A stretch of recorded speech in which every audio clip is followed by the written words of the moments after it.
저희가 맞벌이 하고 있었는데 결혼 전부터 약속을 했었거든요. 이제 초등학교 들어가면 한 사람은 이제 그만두기로 집에 있기로 제가 그만두고 이제 살림을 하기 시작했죠. 네. 그 나이가 초등학교에 입학하던 때 아빠의 일수 씨가 퇴사를 결심을 했답니다. 아, 애들 좀 있으면 올 거거든요. 근데 샌드위치 해줄까 간식으로 싶어서 메뉴 고르는 게 제일 힘든 것 같아요. 주부의 삶이 처음에는 녹록지 않았죠. 하지만은 이젠 나름 살림에 재미가 붙었답니다. 뭐 못 뛰고 하니까 밑에서 계속 올라오고 뭐 저희도 너무 힘들고 애들 뛰지 말라고 해야 되고 야 그럼 그러지 말고 1층을 한번 찾아보자. 이제 저희가 빌라 5층에 살았거든요. 근데 그래서 빌라를 찾아봤죠. 찾아봤더니 그 동네는 이제 구빌라들 여기 지하가 다 있어. 1층도 못 가. 1층 가면 지하에 살고 계시니까 그래 그럼 신축을 필로티 형식의 신축을 가보자 했더니 신축은 너무 비싼 거예요. 층간소음 문제로 전원주택 이주를 결심했지만 예산이 많지 않았습니다. 결국 직접 짓기로 했죠. 책을 뭐 건축, 조경, 인테리어 뭐 이런 책을 한 30번 넘게 봤어요. 그리고 설계할 때도 막 새벽 3시, 4시까지 막 하고 자고 주말에도 계속 그 생각만 하고 내가 힘들지 않냐고 몰입돼 있었어요. 몰입. 몇 번 물어봤는데 굉장히 즐거워하더라고요. 즐겨서 한 것 같아요. 아니면 못했을 것 같아요. 설계부터 시공까지 직접 힘을 보탰다는데요. 그래서 얼마에 지으셨어요? 건축만 해서 한 1억 6천 정도 들었던 것 같아요. 거기서 거의 제가 한 비용들은 다 뺐으니까 90% 정도는 만족을 하는 것 같아요. 그 정도로 만족감이 높아요. 이거 짓고 나서. 다 마음에 들어요. 얘들아 마음껏 뛰어도 괜찮아.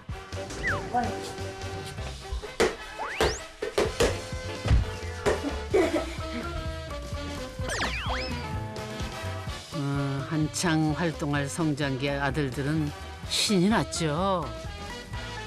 집을 짓고 좋아하는 아이들을 보니 엄마 아빠는 행복했다고 합니다. 애들 너무 좋아했죠. 그때 뭐 막 엄마 이제부터 뛰어도 돼 해서 막 계단을 막 뛰어다니기도 했고 뭐 뛰어내리고 뭐 굉장히 애들 너무 좋아했죠.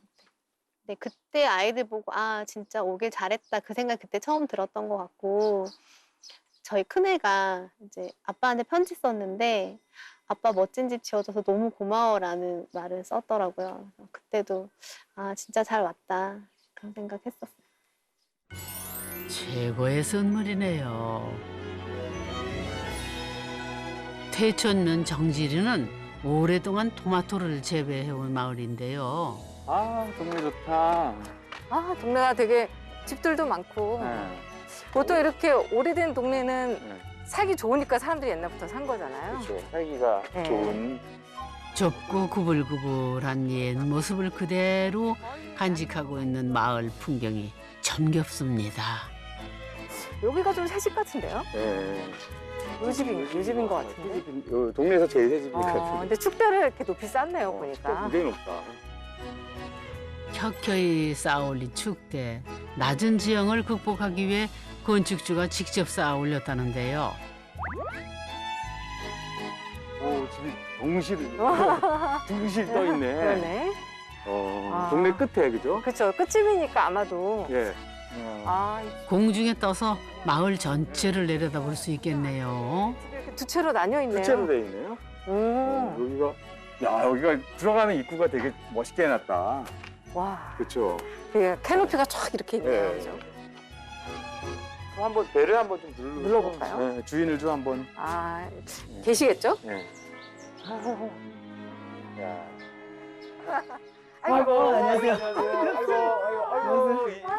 아, 처음 네네. 뵙겠습니다. 네, 반갑습니다. 아니 근데 집이 되게 재밌어요. 땅이 이렇게 긴 것 같아요. 안에는 어떨지 진짜 궁금하네요. 그러게요. 놀라실 거예요. 자부심 넘치는 집 정말 궁금합니다. 오, 여기 현관 엄청 넓네. 오. 들어서자마자 또 다른 문이 보이는데요. 건너편에 안마당으로 연결되는 문이 있습니다. 이쪽에 마당이 쫙 아, 보이네. 마당이 보이네, 진짜. 여기는 또 현관이 양쪽에서 들어오는 아, 네. 동선을 봐야 아 그렇구나. 저쪽에서도 들어오고 이쪽에서도 네, 들어올 수 예. 있게. 아, 내부가 되게 단촐하군요. 여기가 네. 평면. 예, 네. 이 내부는 단촐한데 네. 근데 이쪽에 이제 이렇게 포치 같은 공간이 있어서 네. 네, 맞습니다. 이게 넓어져가지고 이렇게 거실이 크지는 않은데 네. 이쪽으로 반외부가 넓으니까 네. 되게 넓어 보여요. 여기 보통 이제 소파 앞에 TV가 네. 있는데 저희는 바깥 풍경 마당. 마당이. 마당이 보이는. 네. 그러니까 마당 TV. 마당 마당 TV야. 마당 TV. 아, 마당이. 이게 마당 TV라고. 그러네. 그러네요, 진짜. 어디 마당 TV 한번 감상해 볼까요?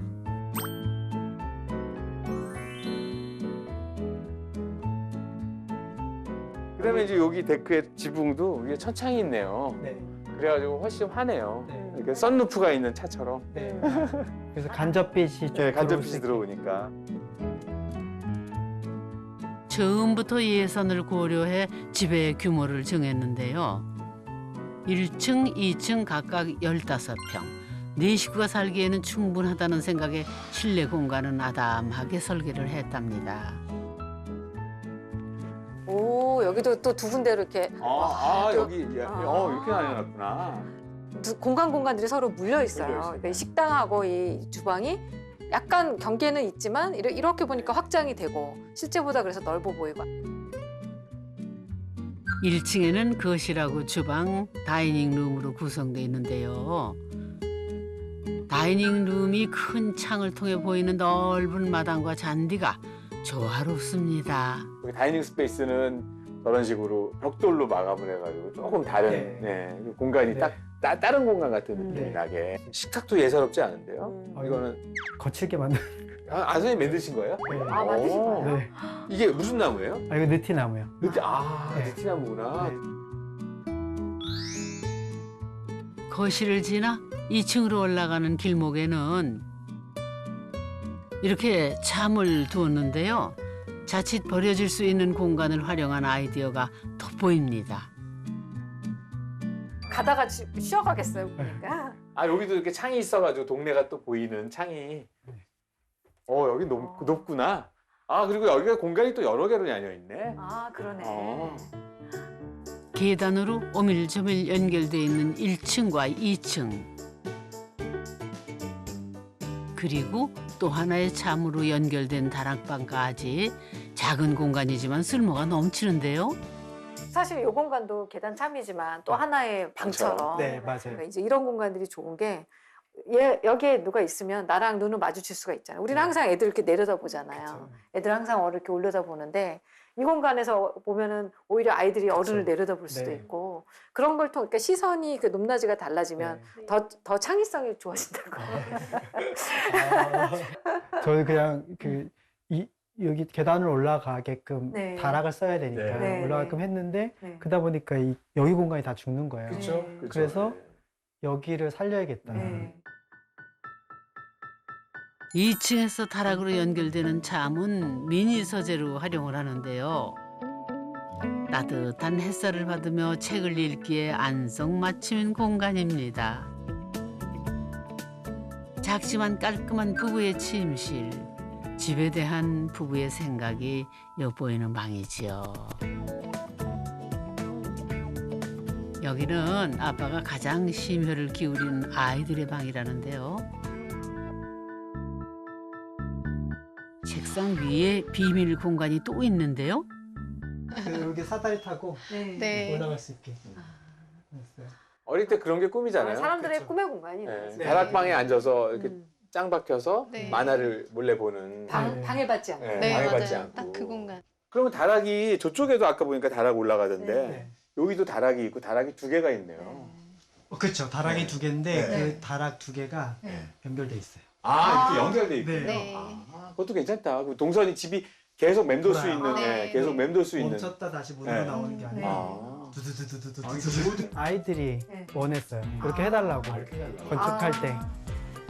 아이들 방의 다락 공간과 전체 다락방이 연결돼 있는데요. 공간이 아이들에게 하나의 놀이가 될 수 있도록 설계를 했다고 합니다. 사실 집은 이제 저희 가족의 취향이 모두 반영이 돼야 되잖아요. 어떤 공간이든. 동선 관련된 부분인 것 같아요. 아이들의 놀이동선. 근데 그게 제일 주안점이었는데 그게 제일 마음에 들어요. 안 올라가 볼 수가 없네. 제가 한번 올라가 볼게요. 네네. 올라가도 되죠? 네. 네. 저는 계단으로 올라갈래요. 이걸 가파라서. 야, 이렇게 돼 있구나. 조심하세요. 예. 그 공간 참 재미지네요. 아, 이렇게 연결되는구나. 네, 여기, 네, 네. 진짜 좋다. 이렇게 연결돼요. 아, 이렇게 예. 연결되는구나. 안녕. 아, 제 스케일에 아이고, 오, 조심하셔야지. 머리가 부딪히기 되게 어려운 일인데. 아, 여기 좋다. 야, 여기 좋다. 아이들의 상상 속에 있던 집을 실현시켜준 아빠. 아빠가 직접 지은 집이 아이들에게는 최고로 멋진 집일 겁니다. 다락에서 내려오는 길. 아, 여기도 뭐 무슨 문이 하나 있네. 예. 소장님들 두 눈에 딱 걸린 저건? 와, 여기는 또 어딜까요? 구석구석 숨어있는 공간들이 많네요. 또 숨겨놓은 공간이. 아, 또 방이 있네. 책꽂이도 있고. 예, 이거는 무슨 징벌방 같은데. 어디 한번 들여다볼까요? 여기 찬도 있네. 네. 아, 그래요? 여기 한 명 딱 앉을 폭이에요. 예. 네, 맞아요. 이게 한 1.1m? 네, 앉았을 때 딱 보여요. 예. 네. 아, 바깥도 보이고. 아빠만의 비밀 아지트. 좁아도 할 건 다 할 수 있는 실속 있는 공간이랍니다.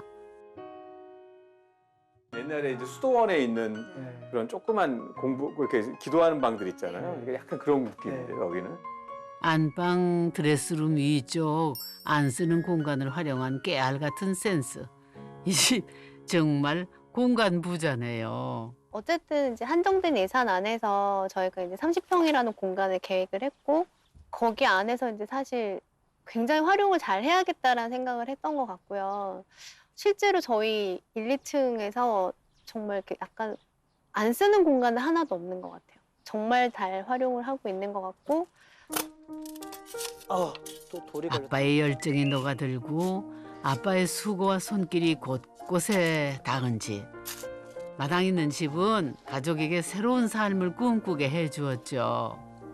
제가 사실은 그냥 단순히 집을 짓기 전에는 이제 그냥 로망이 있었던 건데 실제로 정말 잔디를 깔아보니까 손갈 일이 한두 가지가 아닌 거예요. 그러니까 잡초도 계속 날아와서 뽑아줘야 되고 계속 깎아줘야 되고 남편이 너무 힘들더라고요. 그래서 네, 절반 정도 나눈 거는 잘한 것 같아요. 잔디밭 옆 콘크리트 마당은 아이들의 놀이터지요. 정원을 좋아하는 아내와 아이들 모두를 만족시킨 잔디하고 콘크리트 반반 마당이랍니다. 아, 이제 드디어 마당으로. 야. 꽃밭이 진짜 예뻐. 그래, 어서 와. 그래. 그래, 반가워. 유독 나한테만 오는 건 뭐지? 허그? 그래, 허그. 그래, 오케이. 이제 가봐. 근데 마당이 진짜 이쪽으로 오니까 네. 여기가 이 꽃밭이 바로 앞에 있으니까 되게 좋다. 그죠? 그러니까. 도심 공동주택에서는 누리지 못할 전원의 풍경이 날마다 새롭지요. 아빠가 고물상에서 발견한 깨진 절구. 마당과 어우러져 멋진 인테리어를 완성했답니다. 우리 수도가는 진짜 역대급으로 예쁜 수도가네요. 그래요? 우리 보통은 수도가에 네. 그냥 콘크리트로 바닥만 네, 치고 그렇죠. 수도 되게 사실 안 이쁘거든요. 외부 수도용 네. 수도가는. 저기다 저런 절구통 같은 거 하나 딱 갖다 놔서 물도 이렇게 확 쏟아지지 않게 하고. 네. 절구가 비싸더라고요. 그쵸. 근데 저게 잘렸다고 아, 골동품 3분의 1 가게에서. 가격으로 샀어요. 아, 그래요? 네. 근데 저는 저게 더 좋은 거예요. 그렇죠. 아 일부러 자르신 것 같이. 아니요. 잘려져 있는 거예요. 아. 이제 여기가 이제 아까 그 제법 너른 네. 마당. 여기는 이제 마른 마당이네요. 네네. 여기서 이제 농구하고 막 그런 네, 데군요. 맞아요. 아 저쪽에도 또 틈이 있네. 네, 또 있어요. 아 여기가 생각보다 굉장히 넓네요. 그냥 멀리서 이쪽은 또 봤을 때. 넓네. 아이들 놀이터이자 아빠의 부업 공간으로 향하는 출근길이기도 하죠. 작업실은 어디로? 이쪽으로. 아, 아 이렇게 선생님 진짜 이쪽이에요? 아, 출근길. 아 이쪽으로? 아, 아 이쪽에 문이 있구나. 네. 노마당도 되게 좋네. 네. 오 여기 완전 진짜 오. 목공실이구나 여기는. 아 여기도 넓고 높네요. 아빠의 목공 작업실. 김일수 씨는 전업주부 생활을 하면서 틈틈이 취미로 목공을 배웠는데요. 이곳에서 이 집의 가구들이 다 탄생을 한다고요. 더 놀라운 거는 도대체 목공실이 왜 이렇게 정리가 잘 돼? 그러니까 목공실이 아니고 카페인데 목공 카페 이런 거 아닌가? 목공실의 본분을 잊었는데요. 목공실은 좀 막 지저분해야 되는 거 아니에요? 이곳에서 학생들을 위한 목공 수업도 하고 있지요. 우리 소장님들도 그냥 가기는 아쉽죠. 건축 탐구 방과 후 수업. 임 소장님 동마 만들기에 도전. 그래서 티나무에서 광어가 듣다가 이제 지금 보고로 가고 있어. 보고로 고개를 딱 들고. 와, 아무 모양이면 어때요? 뿌듯. 아, 뿌듯. 그러니까 내일 완성을 했다는 데 의미가 있죠. 집도 그렇지 않을까요? 우리가 도마를 하나 만들어도 이렇게 즐거운데 내가 생각한 나의 집을 내 손으로 만들어 가신 거잖아요. 네. 좀 놀라웠죠. 뭐 이렇게 그림 그린 게 네. 내가 거기 앉아 있는 공간이 된다는 게 그거 자체가 놀라운 부분이 감동적이고 네. 그 아내도 특히 고마워하고 식구들이 좋아하니까 더 뿌듯하고 저 스스로한테 칭찬하고 있어요. 아, 이 가족들이 도대체 어떻게 사는구나. 그다음에 어떤 가족의 관계구나. 근데 이런 게 읽히더라고요. 그래서 가치관, 자기의 가치관, 세계관, 혹은 앞으로의 삶의 방향 이런 것들이 이 집에 곳곳에 쫙 박아놨는데 그게 선생님 마음이고 그게 아주 간이 잘 밴 김치처럼 아주 숙성이 잘 된 김치처럼 이렇게 싹 들어가요. 그게 딱 읽혀서 너무 좋았어요. 사람의 내면을 끄집어내서 보여주는 공간이 집이 아닐까요? 깨끗해? 사람이 살아가는 데 있어서 집은 또 하나의 가족이죠. 집은 가족이에요. 그러니까 집도 태어나고 자라고 그리고 늙잖아요. 똑같이 그래요. 근데 누구네 집 가족이냐. DNA가 다르잖아요. 머리 색깔, 모양 다르잖아요. 근데 우리 집 색깔 가족이기 때문에 이 집이 나온 거예요. 집에서 자신의 세계를 가지고 있는 사람보다 더 행복한 사람은 없다고 괴테가 말했다지요. 아빠는 분명 행복할 겁니다. 아빠가 지은 집에는 아빠의 세계가 담겨 있으니까요. 아빠에게 또 그 세계는 어쩌면 가족 아닐까요?